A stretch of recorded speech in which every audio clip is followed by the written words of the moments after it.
contract. Residents who live there say they've been given vouchers to find new homes, but they're finding there's nowhere to go, and the clock is ticking. Channel 7's Tyree White visited the St. John's apartments today. He joins us now live in the studio with what those residents are up against. Tyree.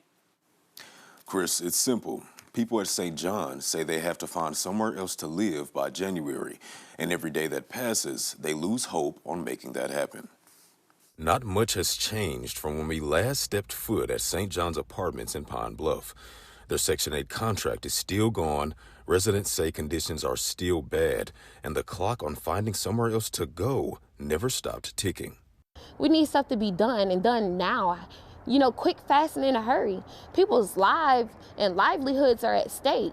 One person who lives at St. John's wanted to speak out anonymously about what they're facing. She says they've been given housing vouchers to move to a new place, but the well over 60 properties that accept them don't offer much relief. They are all occupied, or they're a little further than we are able to travel. So it's like, what are we to do? St. John's lost their Section 8 contract because the owner failed to comply with HUD rules and regulations. Residents say they were told this month that they'd have to move by January 6, 2026.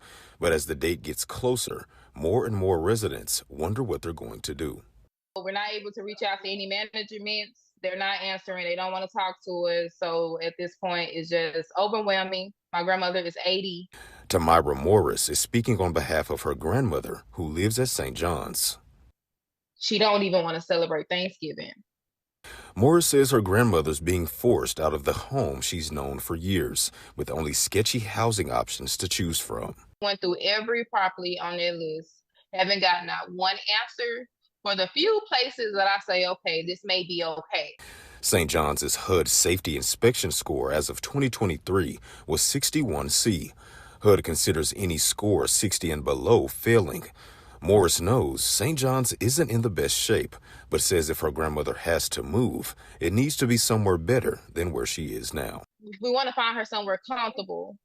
With the time frame that we have, it's frustrating. It's irritating. I'm hurting for her.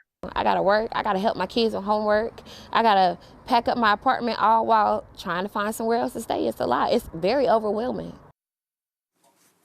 There's not much else Pine Bluff Housing Authority can do since they've already administered vouchers so tenants can move.